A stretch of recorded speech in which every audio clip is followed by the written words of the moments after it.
duas boas-vindas ao Sr. Presidente e aos restantes membros do Conselho da ERC. Julgo que estão todos em contacto, muito bem, e reitero os meus cumprimentos às senhoras e senhores deputados da Comissão de Cultura e Comunicação, quer os que estão aqui presentes na sala, que são os coordenadores, enfim, um por cada grupo parlamentar, quer os que nos acompanham por videoconferência.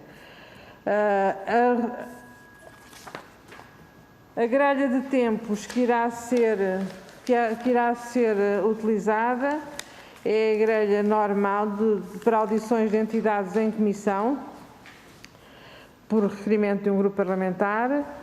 Há aqui uma pequena alteração que já vi com o PS, que é o requerente, e com os grupos parlamentares que estavam presentes na altura em que eu fiz esta conversa. Vamos ter duas rondas, como é costume, e um encerramento,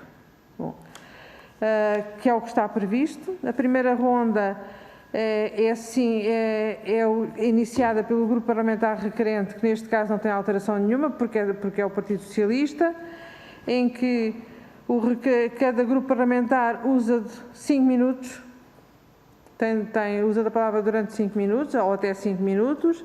Depois a ERC tem o mesmo tempo para resposta e, portanto, será pergunta-resposta neste sentido. O grupo parlamentar coloca as questões, a ERC responde.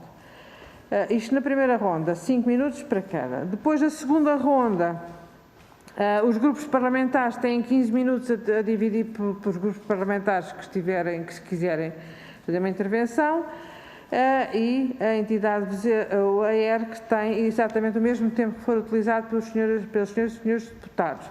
No final, temos este pequeno encerramento destas audições, que são 2 minutos para o grupo parlamentar requerente, 2 minutos para a ERC. E, portanto, para iniciar esta audição, passo então a palavra à senhora deputada Rosário Gamboa, coordenadora do Grupo Parlamentar do Partido Socialista. Tem a palavra, senhora deputada. Obrigada, senhora Presidente. Cumprimento os meus colegas presentes e que nos seguem online e cumprimento o Conselho Regulador da ERC e agradecendo a vossa presença nesta audição que foi solicitada pelo Grupo Parlamentar do Partido Socialista. Ora, ao iniciar esta audição, importa situar que ela inscreve-se na ocorrência de um conjunto de factos e do seu desenvolvimento. Conforme aqui já foi referido, a 4 de janeiro, o Grupo de Comunicação Social Impressa notificou a Comissão de Mercados e Valores da celebração em 31 de dezembro de 2020 de um contrato de promessa com as páginas civilizadas que pertence ao Grupo Bell para a venda de 22,35% da sua participação no capital social da Luz à Agência de Notícias de Portugal. A realizar-se essa transação, o Grupo Bell ficará detentor de 45,71% das ações da Lusa, uma vez que já detém 22,35% do seu capital social através da Global Media Group, do qual tem o controle exclusivo. No dia 5 de janeiro, em sede da audiência da ERC, nesta comissão para a apresentação do relatório de regulação e do relatório de atividades e contas relativas a 2019, a senhora deputada Diana Ferreira questionou a ERC sobre a operação de transações atrás referida, tendo na altura o senhor vice-presidente da ERC, do senhor Dr. Mário Mesquita, considerado que a situação é efetivamente muito grave e que a ERC iria analisar o assunto. O senhor Dr. Francisco Azevedo da Silva, vogal do Conselho Regulador, acompanhou esta manifestação e, juntamente depois com o outro membro do vogal do Conselho Regulador, com o Dr. João Pedro Figueiredo, comunicaram que a entidade reguladora, e passo a citar, terá de intervir para se pronunciar com um parecer que avaliará o pluralismo e a diversidade na agência Lusa com esta aquisição. Ora, no dia 7 de janeiro, através de uma deliberação da ERC, a deliberação 21.2, a ERC concluía agora, no dia de 7 de janeiro, que não está, em princípio, perante uma operação de concentração passível de intervenção prévia da ERC face ao disposto do número 1 do artigo 36 da Lei da Concorrência. Ora, de acordo com a missão e atribuições legalmente instituídas, cabe à Autoridade da Concorrência a intervenção no controle de operações de concentração em ordem à preservação da estrutura concorrencial do mercado. O exercício dos poderes de supervisão da Autoridade da Concorrência relativamente às operações de concentração, ocorre sempre que se verifiquem algumas condições, ou seja, quando a transação em causa se atingem com ela determinadas cotas de mercado ou volume de negócios. Trata-se, pois, de uma intervenção essencialmente técnica, norteada por critérios mensuráveis. Ora, o mesmo não acontece com a ERC. Sendo o regulador setorial da comunicação social, tem o dever de atuar face à Constituição, à lei e aos seus estatutos. O ponto 4 do artigo 38 da Constituição da República define de forma muito clara: o Estado assegura a liberdade e a independência dos órgãos de comunicação social perante o poder político e o poder económico, impedindo a sua concentração, designadamente através de participações múltiplas ou cruzadas. E estamos assim perante uma função do Estado, uma obrigação de atuar, havendo uma referência direta à concentração, bem como à propriedade cruzada de vários meios de comunicação.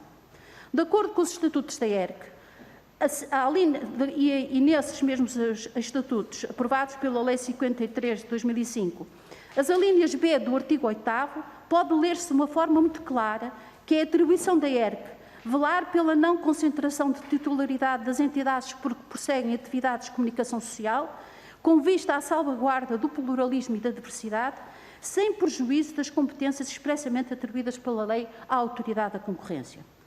No mesmo sentido da ação, este mesmo sentido está presente no artigo 24 dos Estatutos da ERC, ao consagrar nas alíneas P e Q, como competências do Conselho Regulador, pronunciar-se nos termos da lei sobre as aquisições de propriedade ou práticas de concentração das entidades que prosseguem atividades de comunicação social, proceder também, na linha Q, à identificação dos poderes de influência sobre a opinião pública na perspectiva de defesa do pluralismo, da diversidade, podendo adotar as medidas necessárias à sua salvaguarda. Neste contexto, e face às preocupações expressas pelo PS no seu requerimento, isto é, que a eventual reconfiguração do capital social pode ter impacto na governação da agência, e sendo que a Lusa corresponde e deve continuar a corresponder a uma importante missão pública de jornalismo independente, pluralista, isento e rigoroso, nós gostaríamos de começar por perguntar: como justifica a ERC a factual mudança da opinião expressa por alguns dos seus membros do Conselho Regulador nesta Assembleia da República, com a declaração feita no texto da deliberação? Os fundamentos que a ERC evoca no primeiro parágrafo, remetendo para a Lei da Concorrência, ponto 1 do artigo 36 dessa lei, dizendo que não se está, em princípio, perante uma operação de concentração possível de interferência da ERC, parecem confundir as competências da ERC com as da Autoridade da Concorrência. Com efeito, a nosso ver, os dispostos nos artigos que já mencionamos dos estatutos da ERC evidenciam e parecem apontar para um outro horizonte de responsabilidade e de intervenção. Obrigada, Sra. Deputada. Se quer terminar a frase, faça favor. Gostava de terminar perguntando à ERC se considera que a emissão do parecer que se diz que vai fazer não seria muito mais cauteloso ter sido feito essa emissão do parecer, tendo em conta todas as questões que eu acabei de elencar. Muito obrigada, Sr. Presidente. Muito obrigada, Sra. Deputada. Vou agora passar a palavra ao Sr. Presidente do Conselho Regulador, o Sr. Dr. Sebastião Povas, a quem cumprimento especialmente e agradeço a sua disponibilidade para estar aqui conosco nesta audição. Tem a palavra, Sr. Doutor. Convénia, Sra. Presidente, extensiva aos seus deputados que fazem parte integram esta comissão. Eu gostaria de dizer o seguinte: de facto, a ERC comprometeu-se a elaborar um parecer. Tivemos o primeiro bosquejo desse parecer, que é um parecer que se nos afigura exaustivo, na passada sexta-feira. O parecer tem cerca de 28 folhas. Hoje, no princípio da tarde, tivemos acesso e temos em nosso poder o parecer definitivo expurgado de alguns elementos que o primeiro bosquejo continha e que entendemos serem irrelevantes. Daí que estamos neste momento habilitados a fornecer à ilustre Comissão e aos dignos deputados esse parecer. No entanto, atendendo à extensão do mesmo, eu gostaria de deixar à consideração se pretendem continuar esta audição ou suspendê-la, comprometendo-nos nós a entregar ainda hoje o parecer para prosseguirmos com os seus deputados já municiados com todos os argumentos aí expendidos e que talvez respondesse, ou por certo responde, a todas as questões que são suscitadas. Isto é uma questão prévia que eu deixaria à consideração de Vossa Excelência, Sra. Presidente, e de os excelentíssimos deputados. Se não entenderem que, para continuar, nós entregaríamos hoje o parecer e prosseguiríamos com a audição, sendo, se a senhora Presidente assim o entender, interlocutores os senhores deputados, os senhores membros do Conselho, que a senhora deputada Rosário Gamboa referiu, que é o Sr. Professor Mário Mesquita, o Sr. Dr. Francisco Azevedo e Silva e o Sr. Dr. João Pedro Figueiredo, que de facto na última sessão se pronunciaram sobre esta questão da Lusa. Muito obrigado. Sr. Presidente, não existe razão nenhuma para interrompermos esta audição. Aliás, fiz aqui uma consulta rápida e informal aos senhores coordenadores e eles concordam comigo que, de facto, não existe razão nenhuma. As senhoras e os senhores deputados colocarão as questões que entenderem e o Sr. Presidente e os restantes vogais, o Sr. Vice-Presidente e os vogais responderão com a informação que dispuserem. Agora, eu julgo que seria conveniente enviarmos o mais rapidamente possível esse parecer e, portanto, se eventualmente um dos grupos parlamentares entender que, face a esse parecer, deve ser feita nova audição, será feita e será feita o mais depressa possível e aí os senhores deputados logo verão se existe ou não razão para que isso aconteça. Portanto, passo novamente a palavra ao Sr. Presidente, chamando a atenção que já gastou metade do seu tempo, já gastou 2 minutos e meio e tem disponíveis 5 minutos. Portanto, faz favor, Sr. Presidente. Se a Sra. Presidente me permitir, seria o Sr. Professor Mário Mesquita, que foi citado como um dos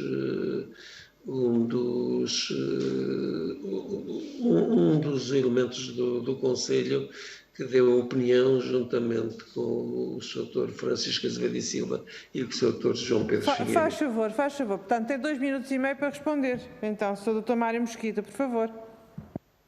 Eu tenho 2 minutos e meio. Olha, minha senhora, eu 2 minutos e meio, evidentemente. Sr. Dr. Mário Mesquita, não é minha senhora, é a senhora Presidente, no caso. E, portanto, eu terei alguma tolerância, mas, naturalmente, os senhores só têm conhecimento por antemão de qual é a grelha que se aplica. E que os senhores deputados também gostariam de ter muito mais tempo para colocar questões do que aquelas que estão nas grelhas. Mas como nós ainda temos mais audições para a frente, mas com certeza que eu terei a tolerância que for necessária para o Sr. Doutor responder, enfim, na medida em que consiga, mas vai ter mais 5 minutos por cada grupo parlamentar para responder. E se não tiver tempo para responder a tudo, mas vamos considerar que tem 5 minutos para responder. Faz favor. Tenho 5 minutos, então, Sra. Presidente. É verdade. Obrigado.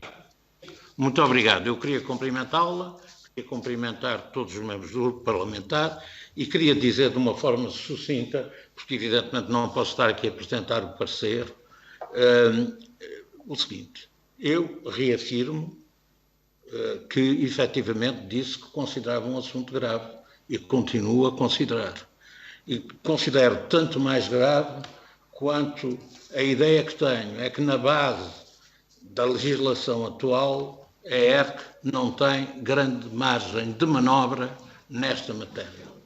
Mas queria sublinhar também porque é que considero grave. Considero grave porque a agência noticiosa é um lugar estratégico na comunicação social portuguesa, porque parece-me não haver, e aqui a ERC também teria uma palavra a dizer, parece-me não haver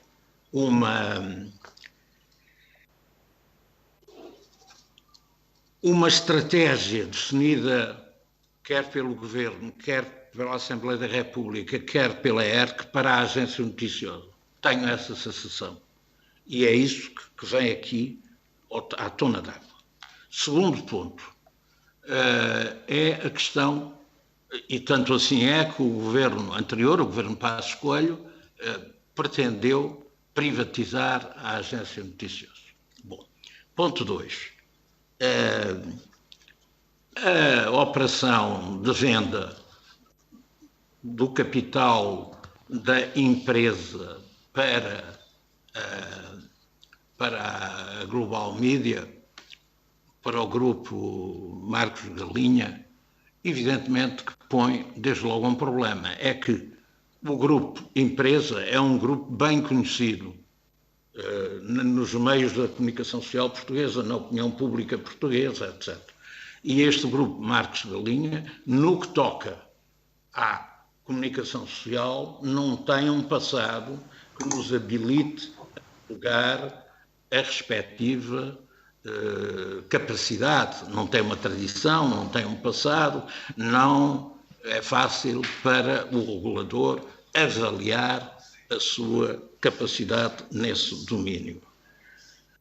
Finalmente ainda, tendo havido uma mudança no capital social da Lusa e aumentando a cota para o domínio de 22 para mais de 33, portanto, tendo havido um aumento da cota desse grupo, também não nos parece que isso seja uma alteração radical no funcionamento da agência Lusa, mas parece-nos que pode conduzir a outras alterações, porque, e isto que eu estou agora a dizer, são informações pelas quais eu não posso pôr as mãos no fogo, mas são coisas que se dizem, diz-se, e eventualmente se ele vende a sua cota à EFE, que é a agência do Estado vizinho, que também faz parte da União Europeia, nós desejaríamos que isso não sucedesse. Eu desejaria. Da mesma forma que em relação à prática da Lusa em termos informativos, jornalísticos, pluralísticos, também se deseja que ela se mantenha para o bem nos moldes em que tem estado nos últimos anos. Não podemos, evidentemente, atribuir uma nota de excelência, mas podemos atribuir uma nota de um bom trabalho. Julgo que isto, estou a falar em nome pessoal aqui, mas julgo que isso existe. E, portanto, isto é preocupante. E eu acho que era bom que a ERC tivesse meios para se pronunciar. O parecer interno que foi efetuado e que os senhores terão a ocasião, se assim entenderem, de avaliar, não nos dá grande saída. É um parecer pluridisciplinar, isto é, tem um jurista, um economista e um sociólogo, mas não chega a uma conclusão no sentido da qual a ERC devesse ter uma palavra forte neste domínio. E para já era isto que eu dizia, espero ter cumprido, Sra. Presidente. Cumpriu com certeza, Sr. Presidente, Sr. Vice-Presidente, e não sei se terá respondido a tudo o que foi questionado, mas isso haverá outras oportunidades para responder. Passo agora a palavra ao Sr. Deputado Paulo Rios de Oliveira, do Grupo Parlamentar do Partido Social Democrata. Tem a palavra, Sr. Deputado. Muito obrigado, Sra. Presidente. Cumprimento o Conselho Regulador da ERC e começo por dizer que o PSD, em relação a esta matéria, não tem preconceitos, mas tem um conjunto de dúvidas. e confesso que a audição, no ponto em que vai, as dúvidas continuam a ser as mesmas, mas as perguntas mantêm-se. Recuperando aqui um bocadinho o histórico disto, no final de 2020 o Grupo Bell adquire 40% da Global Media, sendo que esta operação de compra de 40% da Global Media mereceu o assentimento ou não oposição da Autoridade da Concorrência, bem como da AERC, que diz que não se opõe à operação de concentração notificada por não se concluir que tal operação coloca em causa os valores do pluralismo e da diversidade de opiniões cuja tutela incumbe à AERC. Acontece que mais tarde, face à notificação feita pela empresa de que iria vender esta percentagem ao Grupo Bell da sua participação na Lusa, a questão é um bocado diferente por causa do valor com que fica a ter, é um bocado diferente por ser a Lusa e, portanto, coloca-nos aqui algumas questões. E dentre as questões que nos colocam, eu enumeraria ou elencaria da seguinte forma. Primeira questão. Na deliberação da AERC é feito registro de que a AERC apreciou as informações publicamente disponíveis. Primeira pergunta, a AERC não apreciou outro tipo de informações prestadas eventualmente pela própria Grupo Bell? Foi só com base nas notícias dos jornais? Segunda pergunta. A segunda pergunta que eu não percebi muito bem, mas se calhar nenhum de nós percebeu, que é, no entendimento do Conselho Regulador, compete ou não compete à AERC pronunciar sobre esta operação? Também não percebemos se a AERC conclui que compete ou não compete. E essa decisão é a lei que o define, mas era útil tê-la do próprio órgão que melhor a interpreta, que é a AERC. Terceiro, tentar perceber se, na vossa opinião, esta operação de compra que confere ao Grupo Bell uma participação substancial, mas não maioritária da Lusa, se entendem que, face àquilo que é o histórico da Lusa, de alguma forma compromete outro tipo de interesses que não apenas pluralismo, porquanto a Lusa, como sabemos, sendo capital maioritariamente público, tem aqui deveres especiais no que diz respeito ao dever de defesa de interesse público e, portanto, tem um conjunto de obrigações que eu diria, mais acrescidas, mais apertadas, com qualquer outro órgão de comunicação social. E, por último, se tiverem tempo, ainda como é que a própria AERC aprecia a presença do Estado na Lusa e se entende essa presença como uma presença virtuosa ou ela mesma carregada de algum tipo de feitos sobre os quais nós temos que apreciar e nos pronunciar. Muito obrigado, Sr. Presidente. Muito obrigada, Sr. Deputado, e informo que acabámos de receber, por parte da AERC, um documento que está imediatamente a ser distribuído, mas que, como compreenderão, não terá qualquer utilidade prática para esta audição, uma vez que as pessoas que são encarregadas dos diferentes grupos parlamentares de questionarem a AERC estão aqui presentes e, naturalmente, estão com atenção ao que está a ser dito e não ao documento, não irão ler o documento. Passo agora a palavra para responder, também tem mais uma vez 5 minutos. A AERC, enfim, será quem os senhores entenderem que usará da palavra, por favor. Se a Sra. Presidente permitir, seria o Sr. Dr. João Pedro Figueiredo a responder a esta questão.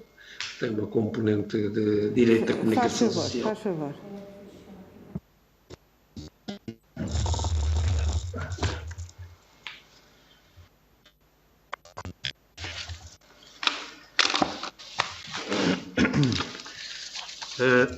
Muito boa tarde a todos, espero que me estejam a ouvir bem. Estamos a ouvir bem. Muito obrigado, boa tarde à Sra. Presidente e boa tarde às senhoras e aos senhores deputados presentes, a quem agradeço desde já as perguntas que nos foram deferidas, relativamente às quais eu gostaria de fazer portanto, dar uma informação prévia. A AERC, na iminência da preparação desta audição, solicitou aos serviços internos a elaboração de um parecer que seria um documento interno para nos habilitar a responder a algumas questões que se viessem a colocar.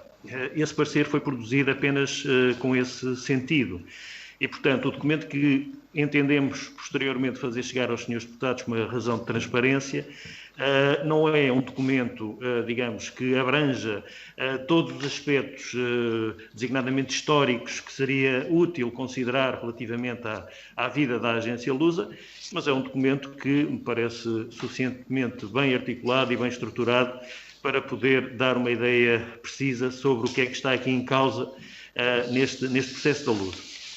Feito esta análise preliminar, digamos assim, esta informação preliminar, e respondendo às perguntas do Sr. Deputado, a primeira, se a ERC apreciou só com base nos jornais ou também ouvindo o Grupo BEL esta decisão. Eu lembro que quando a ERC foi, enfim, solicitada a responder na audição parlamentar relativamente a esta aquisição, a aquisição tinha sido noticiada no dia anterior e a ERC, nessa altura, efetivamente, não tinha tido conhecimento senão através dos jornais. Posteriormente, quando se começou a consolidar a ideia do negócio que se projeta neste momento e do qual existe apenas um contrato de promessa, ainda não está decidido, a ERC é evidente que teve o cuidado de se informar, junto, inclusivamente, do Grupo BEL, do qual recebeu algumas declarações escritas relativamente aos contornos do negócio. E, portanto, o nosso parecer, o nosso entendimento já está mais suportado na realidade dos factos do que propriamente nas meras notícias ainda pouco desenvolvidas que na altura ouvimos. Relativamente à segunda pergunta, se compete ou não à ERC pronunciar sobre esta questão. Como a senhora deputada do PS já o referiu, a ERC, tanto do ponto de vista constitucional como do ponto de vista legal, tem atribuições e competências na área da defesa do pluralismo e da não concentração dos órgãos de comunicação social. No entanto, essas competências devem ser exercidas, como se diz nos próprios estatutos da ERC, nos termos da lei. Sucede que a lei apenas confere à ERC a possibilidade de se pronunciar relativamente a estas matérias no que diz respeito às intervenções suscitadas pela Autoridade da Concorrência. É o que diz a lei de imprensa, é o que diz a lei da rádio e é o que diz a lei da televisão. E, portanto, nos casos em que é suscitada a intervenção da Autoridade da Concorrência, a ERC tem a obrigação formal de emitir um parecer que pode ser vinculativo se fundamentar no risco para o pluralismo e para a diversidade das opiniões. Fora dessas circunstâncias, a ERC não tem um poder efetivo para se pronunciar, ou melhor, não tem um poder de sanção efetivo para se pronunciar sobre estas movimentações. O que não significa, e isso foi dito inclusivamente num comunicado da ERC, que a ERC não avalie e não faça manifestar e não manifeste as suas preocupações relativamente a aspectos que problemáticos que este negócio possa ter. A questão de saber se o negócio tem ou não tem aspectos problemáticos está devidamente tratada no parecer, que basicamente eu posso resumir no seguinte: no imediato, tratando-se de a Lusa é uma empresa pública, o Estado manda na Lusa. Os acionistas privados não têm, salvo a ENP, que é um acionista muito minoritário, beneficia de um acordo parasocial que lhe permite eleger um administrador. Fora disso, nenhum acionista privado tem poder de influência na Lusa e, por isso, no imediato, sublinho, não parece haver problemas relativamente à estabilidade da Lusa. Assim, o Estado continua a assegurar a sua presença como tem assegurado até agora e assim o contrato de interesse público celebrado entre a Lusa e o Estado se mantenha, portanto, nos moldes em que está atualmente. Isso não significa que numa perspectiva futura, e como já aqui foi dito, poderá haver da parte do Governo, do Estado, a vontade de privatizar a Lusa. Isso não significa que nesse cenário a tomada de uma posição tão relevante não possa, de facto, enfim, suscitar alguns problemas. Mas nessa altura, o Governo, com certeza, que quando o fizer, terá esta circunstância em conta e, enfim, permitirá que o negócio se faça nos termos que entender mais convenientes e que salvaguardem o interesse público. Relativamente à última pergunta, como é que a ERC entende a presença do Estado na Lusa? Eu posso apenas responder por mim, dizendo, eu comentei isto com os meus colegas, conversámos sobre o assunto, enfim, parece-me que é uma posição pacífica, mas eu, como não consolidamos esta posição, eu apenas falo por mim e digo que, no momento atual, a presença do Estado na Lusa é fulcral, porque sem o Estado a Lusa não funciona. Num cenário de abertura do capital a operadores privados, que seria eventualmente até um cenário ideal, não é? O papel do Estado deveria ser o papel de um regulador e de um garante da prestação de um serviço de interesse noticioso de valor público. No entanto, isso, como aliás podemos ver através da vontade que os acionistas privados da Lusa têm em sair da empresa, que já é uma vontade de décadas, não é? Não parece que, digamos, o tecido empresarial do setor da comunicação social em Portugal tenha essa vitalidade e essa vontade de investir numa empresa, enfim.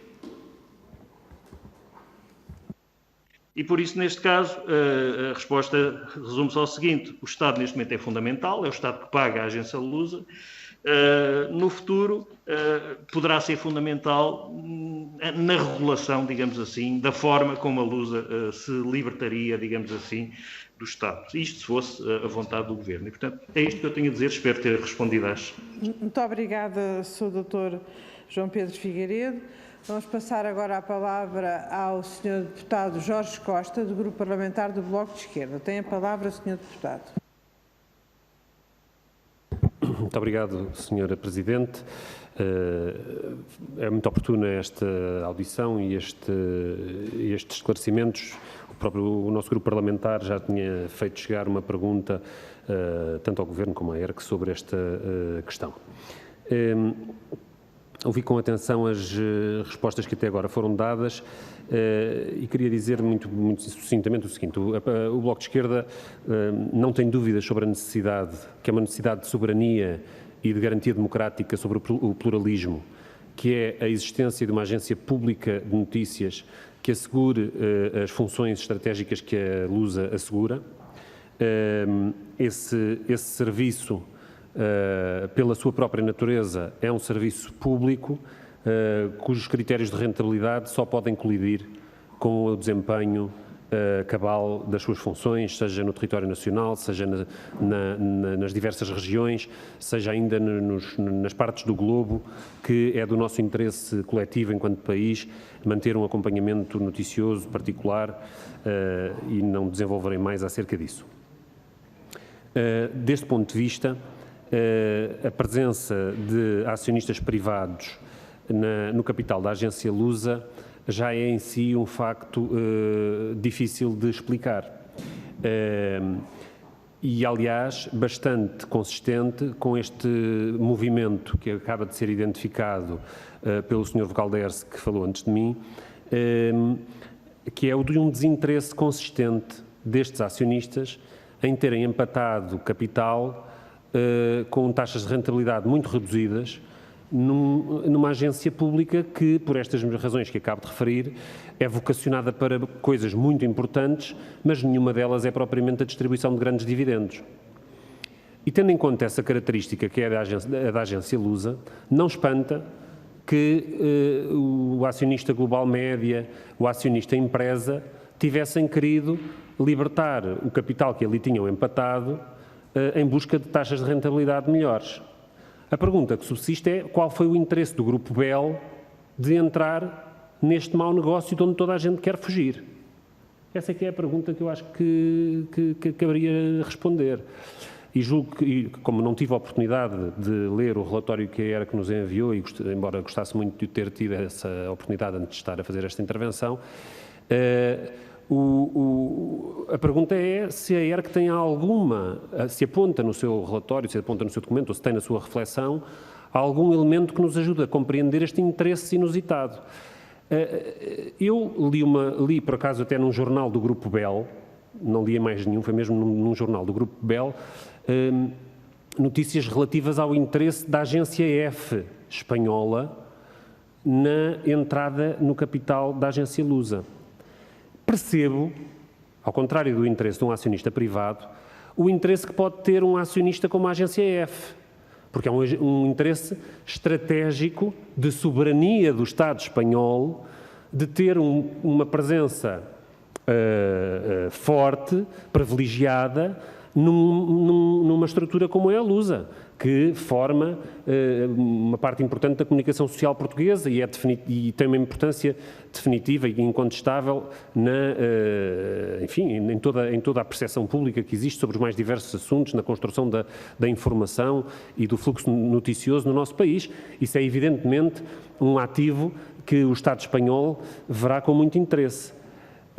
E, portanto, a pergunta que eu faço é se esta entrada do Grupo BEL, o Sr. Professor Mário Mesquita já se referiu a esta questão, se esta entrada do Grupo BEL não é a antecâmara da chegada, não de um novo acionista privado, mas sim de uma agência que também tem capital privado, é certo, mas de uma agência que está acima de tudo vinculada aos interesses estratégicos do Estado espanhol.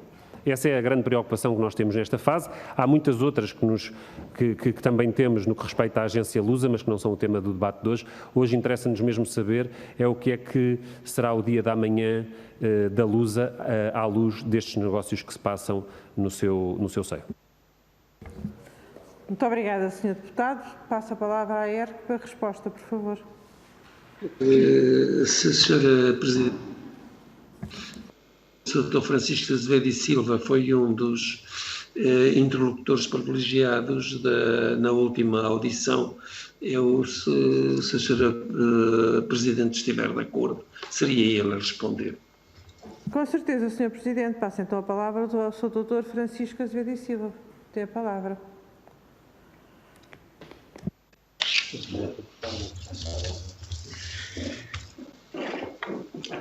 Muito obrigado, Sr. Presidente, e aproveito para cumprimentar também os Srs. Deputados e Sras. Deputadas.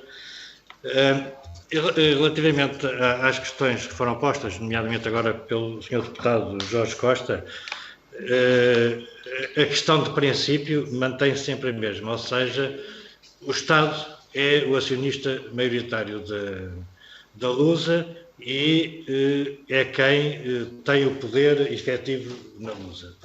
E depois existe um conjunto de participações que eram de vários grupos de comunicação social, tendo um deles vendido agora a sua participação ao Grupo BEL.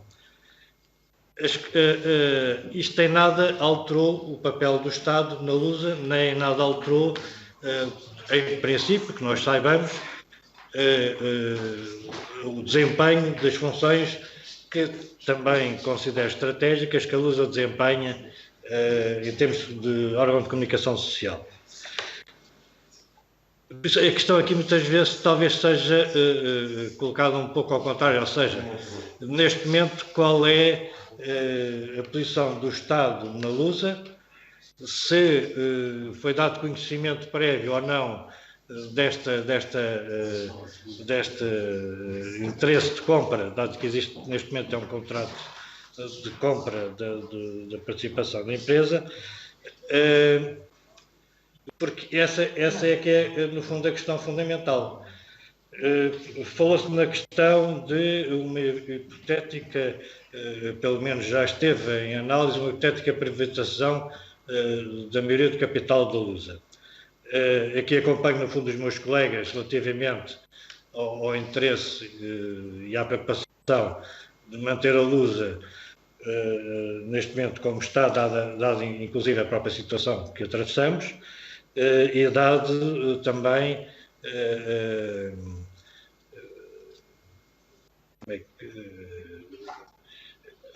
o desinteresse da maioria dos grupos de comunicação privados em manterem-se no capital da Lusa. O Sr. Deputado pergunta qual foi o interesse do Grupo BEL na compra da participação da Lusa. Isto é a pergunta do milhão, não é? Porque nós não sabemos.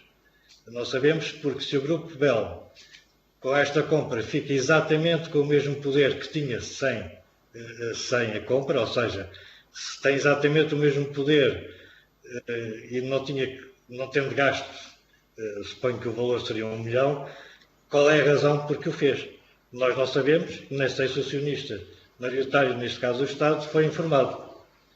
O que sabemos é que neste momento, mesmo que se concretize o negócio, o Estado continua a ser o detentor maioritário da Lusa e continua a ser quem manda na Lusa e quem define a estratégia da Lusa.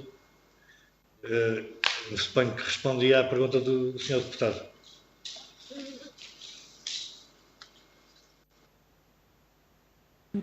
Muito obrigada, Sr. Doutor. Passo agora então a palavra. Como ainda tem algum tempo, não sei se querem aproveitar para responder a mais alguma questão que tenha ficado por responder até agora.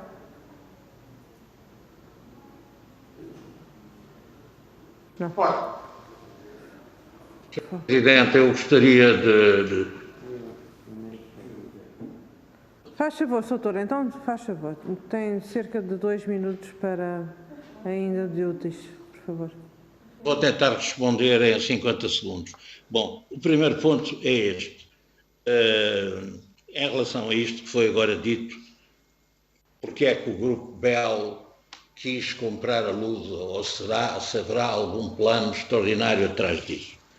Isto que eu vou dizer é uma informação que eu tive e pela qual não posso pôr as mãos no fogo.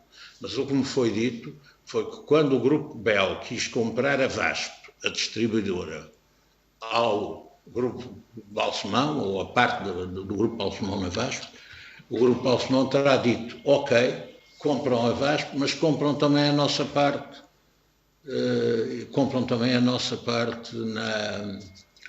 na Lusa. Porquê? Porque têm dificuldades económicas, isso parece que é sabido, e porque não viam grande utilidade nessa continuação. Sendo que é uma coisa curiosa e que devia remeter a uma análise do passado, quando houve a questão da ANOP, da formação da ANP, etc., mas isso supõe um estudo para se tentar perceber melhor tudo isto. Neste momento atual, com a comunicação social portuguesa, numa situação que eu diria crítica,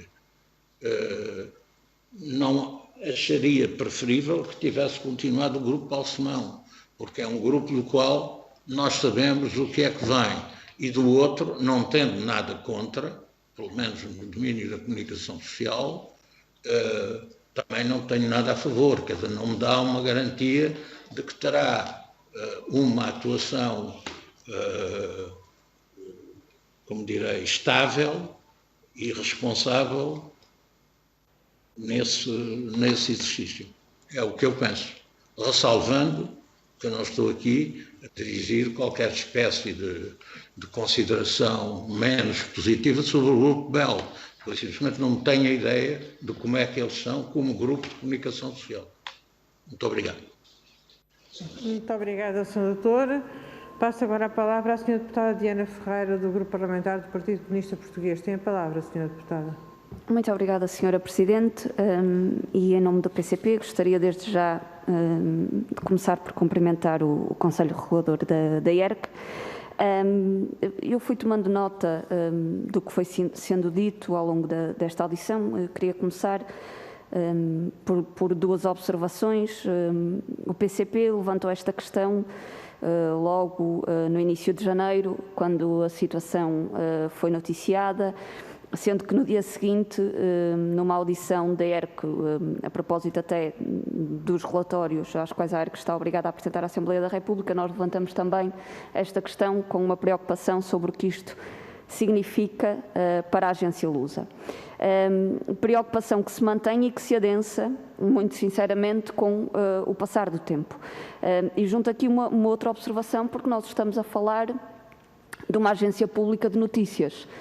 Estamos a falar de um elemento também de soberania do nosso país. Não estamos a falar de venda de sabonetes, perdoem-me a expressão, estamos a falar de uma agência de notícias pública do nosso país, e não vou aqui sequer de alguma forma desenrolar ou aprofundar a posição que o PCP tem sobre isto. Todos conhecem o entendimento que temos sobre a necessidade do Estado até ter uma posição mais forte na agência Lusa e de efetivamente assumir o seu controle público, mas não é sequer esta a questão que nós aqui estamos a levantar. Nós estamos a falar de um grupo que, ao adquirir esta participação da empresa e considerando também a participação que tem na Global Notícias, no grupo Global Média, acaba por assumir aqui, na estrutura acionista da Lusa, nem que seja através de elementos que têm em comum,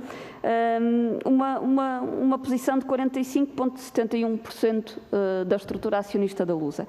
E isto me parece-me um reforço de posição e de influência que a nós nos causa naturalmente preocupação. Estamos a falar neste momento de um grupo que, além de atuar em muitas outras áreas da sociedade portuguesa, incluindo imobiliário, mobiliário, distribuição e vending e outras áreas económicas, passa naturalmente a ter nas mãos mais de 10 jornais, 11 revistas, uma rádio. É um grupo que tem também, ou tinha até recentemente, não sei se isso já se alterou, uma participação na Megafin, que também é proprietária de um jornal da área da economia, que é proprietária de uma agência de comunicação e imagem, ou seja, e que passa a ser proprietária com uma influência significativa na agência pública de notícias. E, naturalmente, que isto nos causa preocupação pelo caminho que pode ser percorrido, até de enfraquecimento da própria agência Lusa ou de alteração ou condicionamento das funções e do papel da agência Lusa e, inclusive, o seu caráter público, podendo passar o desempenho da Lusa a poder ser ditado por interesses economicistas e até mesmo conflituais com a liberdade e o pluralismo da imprensa, que esta concentração que nós achamos que está a ocorrer pode efetivamente significar. Nós dirigimos uma pergunta ao Governo sobre esta matéria, porque achamos que o Governo, enquanto acionista maioritário, deveria até ter tomado um outro conjunto de medidas, seja no reforço da sua posição acionista, seja até no que se refere ao acompanhamento que diz o Governo que está a fazer sobre estas movimentações. Mas as preocupações que nós temos e que manifestamos no início do ano, logo no início de janeiro, reforçam-se perante esta imagem que aqui nos é passada de que, pronto, isto irá de alguma forma concretizar-se e de alguma forma logo veremos o que é que vem para a frente, com tudo o que significa, pode significar para a agência Lusa esta operação económica, porque é disto que estamos a falar.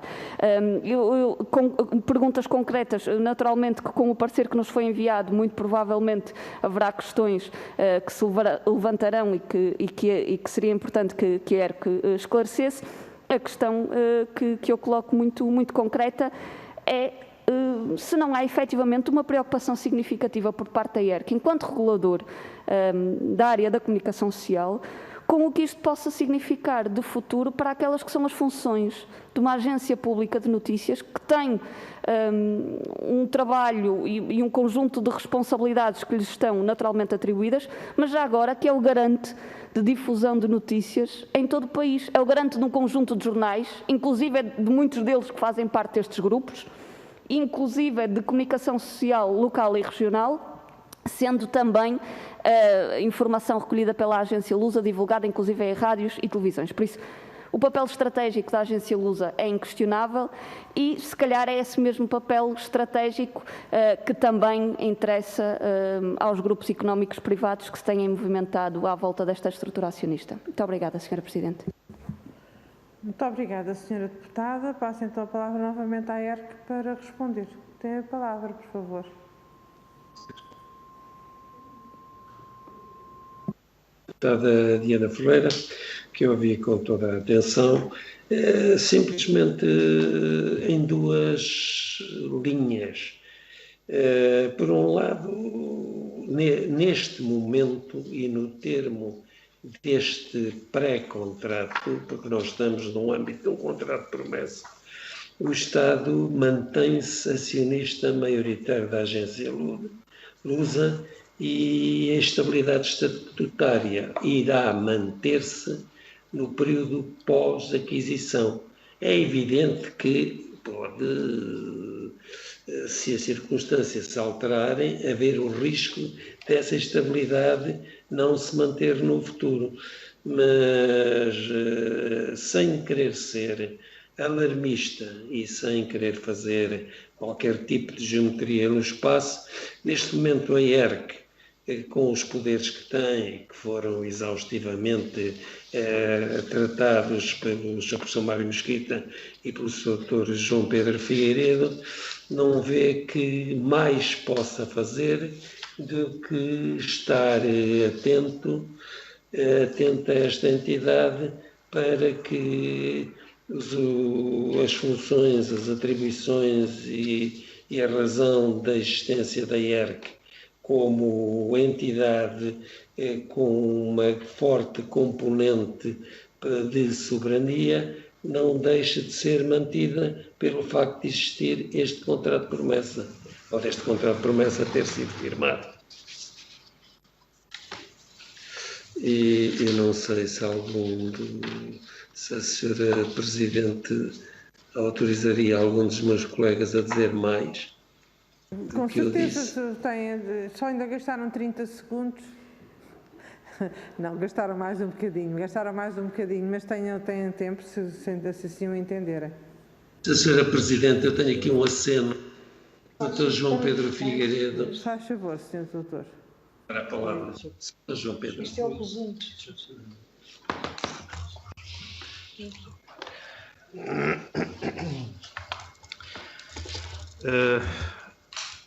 Antes de mais, queria cumprimentar a senhora deputada, agradecer as perguntas que foram feitas.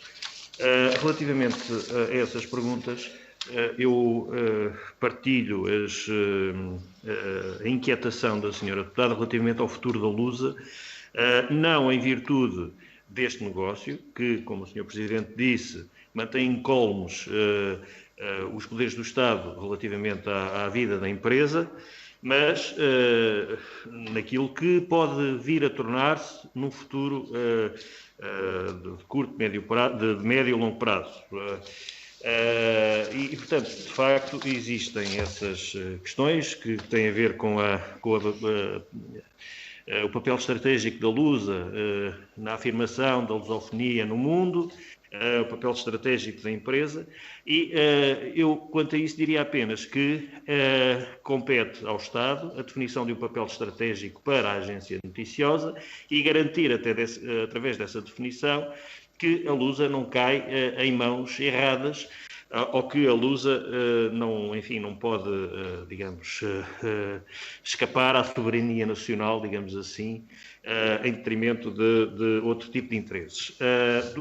Lembro, no entanto, que esta definição estratégica tem que ser feita de uma forma muito clara e até porque estamos na União Europeia e não há limitações à aquisição de capital por parte de outras entidades do espaço comunitário e, por isso, falou-se aqui na agência F, se o Estado não tiver participação, ou melhor, se se tratar de participações que não estão na mão do Estado, é evidente que o Estado terá dificuldade em segurá-las, o que podem manter o seu, digamos, domínio da empresa e de forma a garantir o seu desenvolvimento estratégico. Mas queria apenas dizer uma última coisa que me parece muito importante. Portugal continua a não ter uma lei da concentração dos meios de comunicação social. Uma lei que impeça a concentração excessiva dos meios de comunicação social.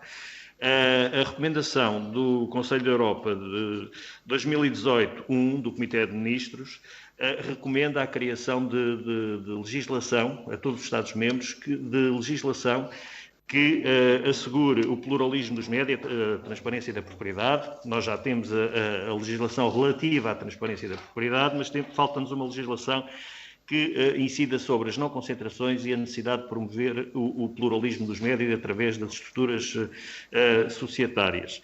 O Parlamento já aprovou por 2 vezes, em 2007 e 2008, se não estou em erro, uma proposta de lei sobre a não concentração e a transparência da propriedade dos meios de comunicação social, que acabou por ser votada pelo Sr. Presidente da República e que a Assembleia da República entendeu, apesar de ter 2/3, na altura entendeu não fazer singrar. Eu pergunto-me se não será a altura de o Parlamento revisitar essas propostas e alterá-las, adequando-as ao tempo presente, no sentido de criar, de facto, uma legislação que permita, digamos, a algumas entidades terem um poder efetivo sobre aquilo que se passa, introduzindo os limites que entenderem necessários. É que, como lhe disse, a ERC, neste momento, relativamente a estas matérias, apenas pode intervir com caráter, digamos, injuntivo, através das intervenções suscitadas pela Autoridade da Concorrência, que é o que está na lei. Fora disso, apenas podemos alertar para os perigos subjacentes a determinadas movimentações, mas nada mais do que isso. Se houvesse uma lei que estabelecesse os critérios para uma intervenção da ERC neste tipo de operações, com certeza que a ERC poderia fazer muito mais do que aquilo que faz. De todo o modo, julgo que o Estado português, neste momento, digamos, é o agente que deve, portanto, assegurar aqui, portanto, a definição de uma estratégia para a agência e, portanto, incumbir-lhe-á em primeiro termo essa obrigação. Obrigado. Obrigada, Sr. Doutor. Vamos agora passar a palavra à Sra. Deputada não inscrita, deputada Cristina Rodrigues. Tem 2 minutos, Sra. Deputada. Muito obrigada, Sr. Presidente. Cumprimento os senhores deputados, também os representantes da ERC. Eu não tive a oportunidade de ouvir toda a audição, pelo que não sei se eventualmente irei repetir alguma coisa, mas peço a vossa compreensão para isso. Portanto, aqui, com a aquisição de 22,35% da agência Lusa, a empresa Páginas Civilizadas ficará detentora de 45,71% da Lusa, uma vez que já possui 23,36% através do Global Media Group, do qual tem controle exclusivo. Esta agência noticiosa, como sabemos, tem uma missão pública significativa, a de realizar um jornalista independente, pluralista, isento e rigoroso, e tem efetivamente conseguido fazê-lo. A nossa questão agora é se precisamente conseguirá continuar a responder a esse desafio sem perder o rumo, se o seu detentor, não maioritário, mas quase, for um grupo que, além de possuir já diversos meios de comunicação social, tem ainda atividades em vários setores económicos. E, portanto, que garantias existem de que não condicionará a agenda noticiosa da Lusa e, aliás, que garantia existe de que não condiciona atualmente as agendas de outros meios que já possui. Recordo que o vice-presidente do Conselho Regulador da ERC, Mário Mesquita, terá afirmado no início de janeiro que a situação é efetivamente muito grave e uns dias depois foi noticiado que esta transação não constitui, em princípio, uma operação de concentração passível de intervenção prévia da ERC, considerando o número 1 do artigo 36 da Lei da Concorrência. De qualquer forma, a ERC declarou a sua intenção em avaliar o impacto da aquisição na atividade da Lusa, nomeadamente ao nível do cumprimento das suas obrigações, referindo ainda que isto sem prejuízo da pronúncia a emitir pela Autoridade da Concorrência já solicitada pela imprensa. No fundo, gostaria de saber que considerações sobre estas declarações iniciais, portanto, relativamente ao facto de se considerar muito grave, à luz daquilo que é entendido por uma operação de concentração na Lei da Concorrência, e se já houve lugar a algum tipo de avaliação do impacto desta aquisição. E é tudo. Obrigada. Muito obrigada, Sra. Deputada. Passo novamente a palavra à ERC, o Dr. Mário Mesquita, uma vez que foi avisado, mas pode ser um qualquer dos vogais e dos membros do Conselho. Muito bem.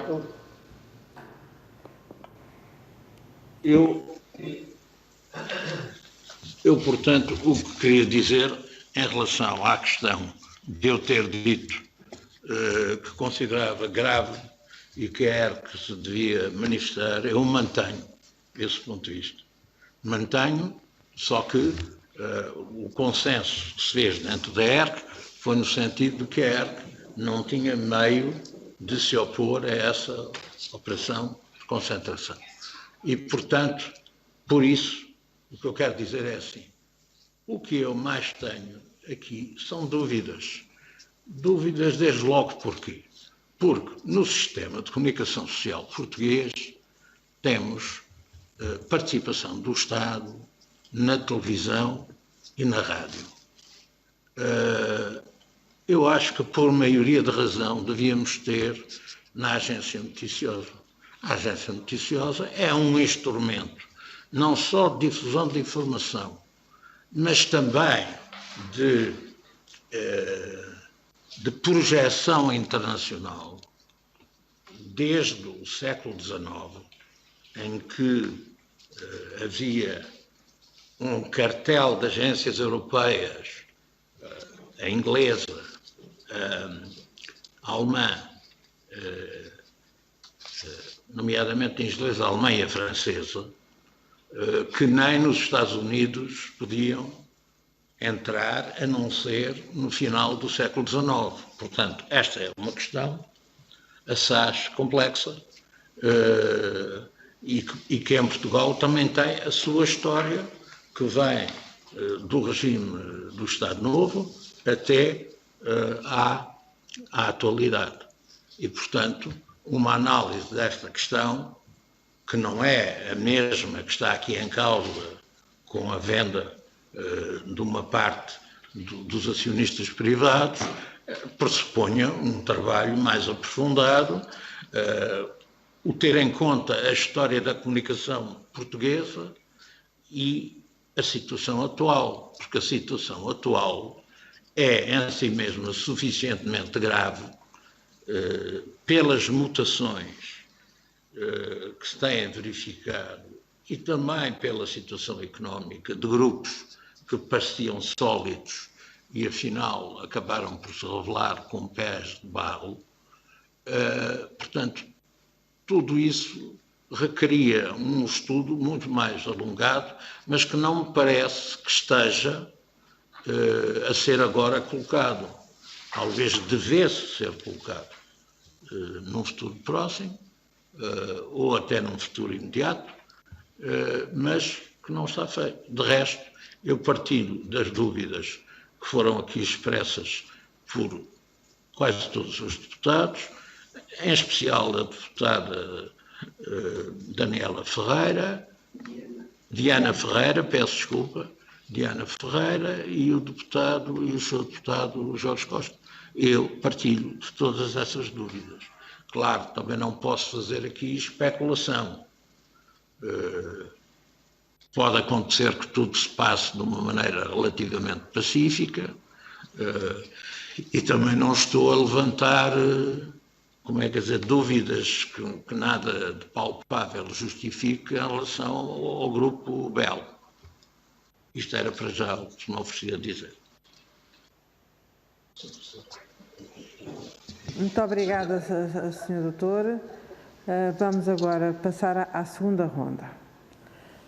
Na segunda ronda, enfim, nem todos os deputados estão inscritos, mas se assim entenderem inscrever-se, estejam à vontade. Agora não é pergunta-resposta, agora são as perguntas todas feitas de seguida e, finalmente, a ERC terá a disponibilidade de usar o mesmo tempo para fazer as respostas.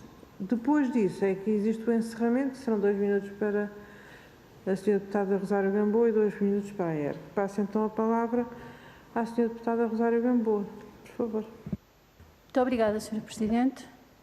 Eu gostava de, nesta intervenção, que é a minha segunda, poder estabelecer aqui 2 ordens de fatores que me preocupam. A primeira preocupação que gostava de manifestar, isto com todo o respeito institucional e pessoal que me deve cada um dos senhores membros do Conselho Regulador, eu, com sinceridade, quando nós fizemos o requerimento, era para ouvir o Conselho Regulador e não a opinião individual de cada um dos senhores, por mais que ela possa ter validade e pertinência. E, nesse sentido, eu vou-me concentrar na ERC. E, concentrando-me na ERC, terei que dizer, a primeira coisa que me espanta é que os senhores, sucessivamente, escudam-se na lei da concorrência, ou isto é, naquilo que é atribuído na lei da concorrência, dizendo que os senhores articulam e pronunciam-se de acordo com a autoridade da concorrência quando recebem notificação, e como não a receberam, por aquilo que eu disse na primeira parte, que é que só são notificados quando há uma transação de capital volumosa ou uma transação de cotas acima daquilo que está previsto, por isso os senhores não respondem. Acham que não têm que responder. Depois escudam-se na ausência de uma lei que o Estado, o Governo, digamos que a Assembleia da República não chegou a produzir. Nós ficamos bem com o recado e sabemos disso. Aliás, esse comentário é um comentário partilhado por imensas instituições que têm chamado a atenção para isso. Mas isso não justifica a ausência de uma voz da ERC. Se a ERC não tem competências para estabelecer uma regulamentação punitiva ou um parecer mais redundante, mais definitivo, como diziam os senhores, a ERC tem uma voz enquanto entidade setorial para a comunicação social. E o que eu me estranho é que essa voz não exista. Os senhores foram muito lestros, entre o dia 5 e o dia 7, a concluírem que não havia necessidade de se pronunciarem porque não havia direito à notificação prévia de acordo com a lei. Isto é, atiraram mais uma vez para a lei da concorrência. Mas não tiveram nenhuma voz particular naquilo que é a vossa competência. A vossa competência é uma análise que não é técnica. É uma análise, se quiserem, entre aspas, devidamente política, que tem o dever estatal, de acordo com a Constituição, que isso os senhores não citam, de acordo com os vossos estatutos, que isto os senhores não citam, citam sim a ausência de uma lei ou citam a lei da concorrência, mas não citam as vossas responsabilidades, onde diz, como eu vos disse na primeira parte, que têm a obrigação de fazer a defesa do pluralismo e da diversidade, podendo adotar as medidas necessárias à sua salvaguarda. As medidas necessárias à sua salvaguarda são aquelas que os senhores entenderem desde que caibam dentro daquilo que é a lei. Mas há medidas possíveis. E os senhores estiveram em silêncio. E agora vão fazer um relatório que nos vão enviar, que já foram dizendo que não é conclusivo, que deixa muito em aberto. Eu gostava de chamar a atenção que o setor da comunicação social, quer a nível mundial, quer a nível nacional, e aqui é o segundo ponto da minha intervenção, na qual me solidarizo completamente com as intervenções dos meus colegas anteriores. No caso português, sofreu profundas transformações nas últimas décadas, que têm a ver com a concentração e intensificação dos níveis em certos grupos, em diversos segmentos da imprensa e quer nos mídias. Que há várias instituições de natureza laboral e científicas, como vários Media Labs, que têm alertado sucessivamente que esta concentração afeta o pluralismo, a liberdade de comunicação, bem como as condições laborais dos próprios trabalhadores. E os senhores não têm uma voz a dizer sobre isto. Não têm, mas tiveram uma voz rápida entre o dia 5 e o dia 7 e não eram obrigados a isso. Muito obrigada, Sra. Presidente. Muito obrigada, Sra. São 3 minutos, sim. Muito obrigado, Sr. Presidente. Hoje a audição é mais para ouvir a opinião da ERC que para ouvir a opinião do PS e manter-nos aqui na opinião da ERC e também, se calhar, saltando um bocadinho por cima do juridiquês e do politiquês, tentar aqui perceber, ou da nossa opinião, tentar perceber o que acontece. Quem nos dera a nós que houvesse muitos empresários a investir na comunicação social, que ela se fosse forte, concorrencial, implantada no território regional, mas isso não acontece. E porque isso não acontece, a Lusa tem uma importância fundamental. Aliás, creio que há poucos instrumentos de coesão territorial tão importantes como a Lusa e, portanto, nós valorizamos muito, mas parece-nos, do que ouvimos, parece-nos, por favor, não nos deixem mentir, que em relação à Lusa, o Estado é que manda, o Estado é que paga, o Estado é que regula e, portanto, não sendo uma entidade destinada a dar dividendos, até se coloca a questão de que qual é a intenção de um privado em investir numa entidade que não gera dividendos e, pela via económica em si mesma, não é vantajosa. Essa é a primeira questão que se coloca, que é a entrada de um privado na Lusa, aparentemente, não seria assim tão perigosa, porque nem sequer no Conselho de Administração vai participar. Outra questão que também gostava de ver esclarecida é, pareceu-nos do que ouvimos, que a ERC entende que não tem competência legal para se pronunciar sobre este caso específico, sendo que gostaria de ver alargados os seus poderes através de uma alteração legislativa. Gostava de perceber se isto é mesmo assim. Ou seja, a ERC entende, não é o A nem o B. A ERC entende que nós, em relação a este caso, face ao quadro normativo que temos, não temos o direito de intervir ou o dever de intervir. Essa é a pergunta que eu também faço. Terceiro, também já agora, tentar perceber o seguinte, dado que, aparentemente, do que ouvimos, a entrada de um particular na Lusa dificilmente influenciará a sua linha editorial, a sua atividade, o seu investimento, o seu retorno, que não é, em termos de retorno, dividendos, não é nenhum. A pergunta é, já agora, se nos pudessem dizer, para não ficarmos nessa coisa mais genérica de que é um perigo, é um perigo, é um perigo, se nos podiam dar 2 ou 3 ou 4 exemplos de onde é que está esse perigo, para nós também ficarmos um pouco mais atentos a esse perigo que dizem que existe. Muito obrigado. Muito obrigada, Sr. Deputado. Senhora Deputada Diana Ferreira, por favor. Muito obrigada, Sr. Presidente. De uma forma muito breve, porque as preocupações que o PCP tem sobre isto expressei na primeira ronda, juntando aqui que nos parece que estamos efetivamente aqui numa operação de concentração, mesmo que tenha sido feita de alguma forma encapotada e, diria eu, até atrás da porta, por toda a forma como isto decorreu. Nós entendemos que o Governo tem responsabilidades nisto, às quais tem naturalmente também que responder, e por isso é que dirigimos já a pergunta ao Governo que dirigimos, e entendemos também que, independentemente dos instrumentos ou do enquadramento legal que a ERC terá para fazer uma avaliação desta situação, que também é naturalmente importante que se pronuncie de uma forma, diria eu, assertiva em relação a esta questão, pelo peso que esta operação económica tem, de um ponto de vista daquilo que é a comunicação social, nomeadamente no âmbito do setor público, pela dimensão e pelo que isto pode efetivamente significar. Nós iremos naturalmente ver o parecer que nos foi enviado atentamente, mas reitero aqui estas preocupações, porque o facto do Estado, naturalmente, é acionista maioritário, continua a ser, com 50,14% da agência Lusa. Na opinião do PCP, até deveria ter uma presença muito mais forte. Aliás, a agência Lusa não deveria ter participação privada, mas não é isso que estamos aqui, naturalmente, a discutir. Da mesma forma que há uma rádio e uma televisão públicas, a Agência Pública de Notícias deveria ter também o mesmo enquadramento, mas não é esse, de facto, aqui a questão.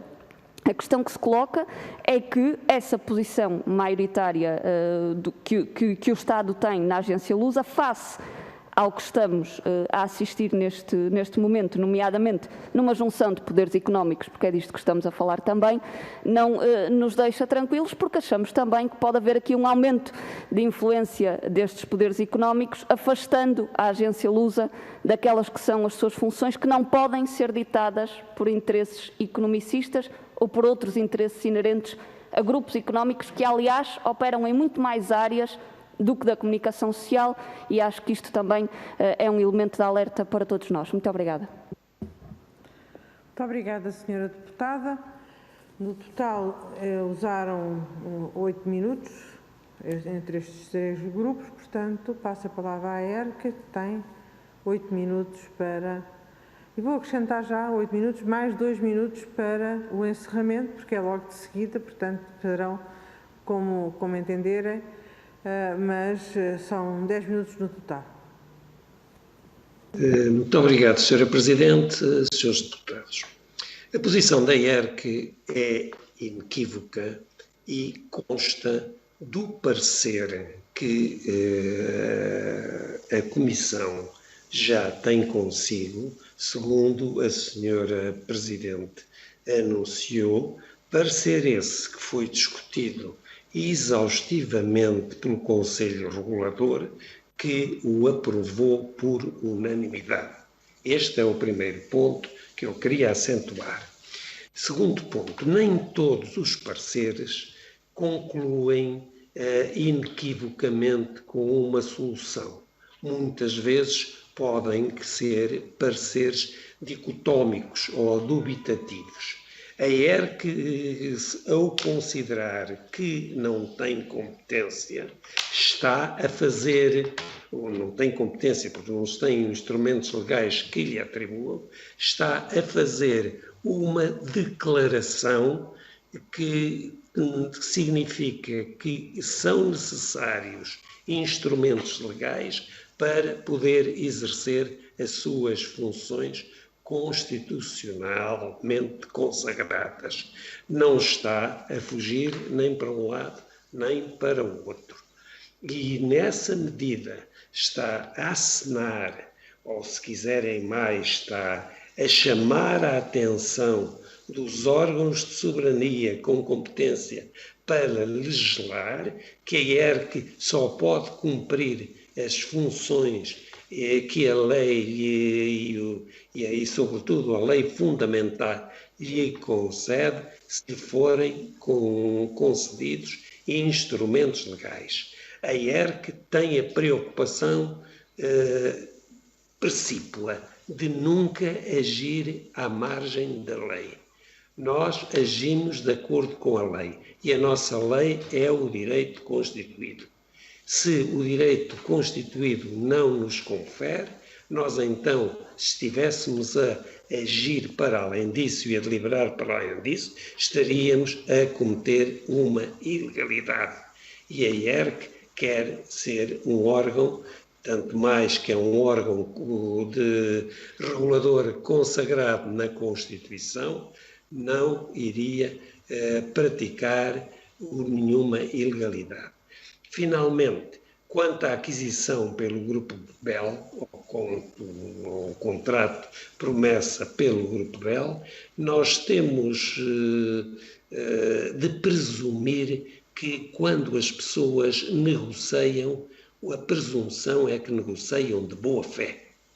E na fisiologia da vida é assim. O negócio é feito de boa fé. Podem depois intervir fatores patológicos que venham evidir ou afastar essa boa fé. E eu não poderei, e eu aqui não me refiro a mim, eu penso que a ERC não poderá nem deverá imaginar que o Grupo Bell está a negociar de má fé e tem por detrás dos contratos promessa que firmou, segundo as intenções, e que está a preparar uma fraude à lei ou um abuso de direito. Nós estaremos sempre atentos. Vossas Excelências, Srs. Deputados, Sra. Presidente, irão ler com certeza, e essa é uma certeza que nós temos, se não tivermos outra, essa temos, o nosso relatório, o nosso parecer. E nós estamos disponíveis para vir quantas vezes e sempre que Vossas Excelências precisarem de nós para esclarecer. Aliás, o que nós fizemos foi um parecer, não foi uma deliberação, parecer aprovado por nós por unanimidade, e os pareceres normalmente culminam com esta frase. Esta é, salvo melhor, a opinião da ERC. Muito obrigado, Sra. Presidente. Muito obrigada, Sr. Presidente. Passo agora a palavra à Sra. Deputada Rosário Gamboa. Tem 2 minutos para fazer o encerramento. Por favor, Sra. Deputada. Muito obrigada, Sra. Presidente. Eu faço tudo que ouvi. Já percebi qual é a posição da ERC. Eu vou prescindir de fazer uma intervenção, porque estou convicta que qualquer questão que coloque, vou ter a mesma resposta redonda. E a mesma resposta redonda que eu vi, que é a ausência de uma lei que permita que a ERC possa ter, ou antes, a ausência de instrumentos legais, dizem, que é uma lei que permita à ERC agir. Já manifestei que acho muito estranho que o regulador não tenha uma palavra.